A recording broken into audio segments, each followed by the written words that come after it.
Tudo bem com você, tranquilo? Eu sou o professor Elton. Hoje temos aqui uma questãozinha envolvendo gráfico de funções. Se você ainda não é inscrito no canal, aproveita e se inscreva. Construir o gráfico da função f abaixo. Então nós temos aqui uma função f dada por duas sentenças. F de x é igual a x mais 1 se o x for menor ou igual a menos 2. E o f de x é menor não, né? F de x é igual a 2 menos x se x for maior que menos 2. Galera, o x ele se refere sempre ao menos 2. Então já vou aproveitar, vou vir aqui no eixo x, vou localizar o menos 2 e aqui eu vou traçar um pontilhado. Por quê? Nós vamos ter um gráfico para x menor que menos 2, um gráfico à esquerda, e vamos ter um gráfico para x maior que menos 2, que é um gráfico à direita. Então vamos começar assim, ó. F de x é igual a x mais 1 se o x for menor ou igual a menos 2. Então, tabelinha, para a gente poder construir aqui um gráfico bacaninha. Vamos escolher valores para x. Quais? Bom, x tem que ser menor ou igual a menos 2. Então, eu vou utilizar o menos 2. E menor que menos 2, eu vou utilizar o menos 3. Tranquilo?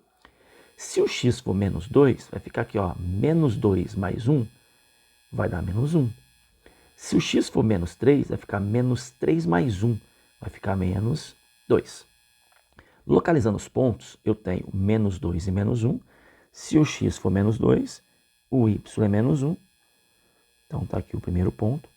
Segundo ponto, menos 3 e menos 2. Então se o x for menos 3, o y é menos 2. Nós temos aqui o segundo ponto. E aí nós temos então a primeira parte do gráfico, que é essa reta. Tranquilo?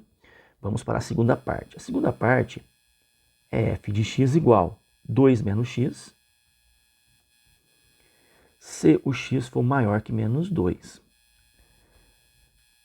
Tabelinha. E vamos escolher valores para x. Quem que é maior que menos 2? Maior que menos 2, por exemplo, é o menos 1, o 0 e por aí vai. Só que eu irei utilizar o menos 2 como referência. Professor, mas não pode ser o menos 2. Não pode.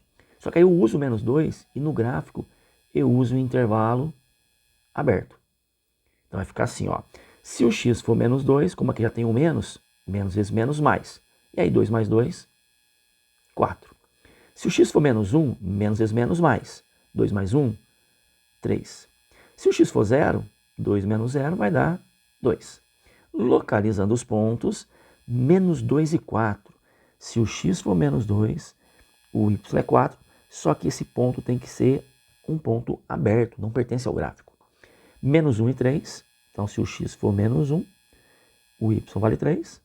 E se o x for 0, o y é 2, marca o 2. E aí eu tenho a segunda parte do meu gráfico, simplesmente ligando esses pontos. Tá aí, ó, quiser continuar ele infinitamente. Tranquilo, galera? Qualquer dúvida, coloca aí nos comentários. Até a próxima. Valeu!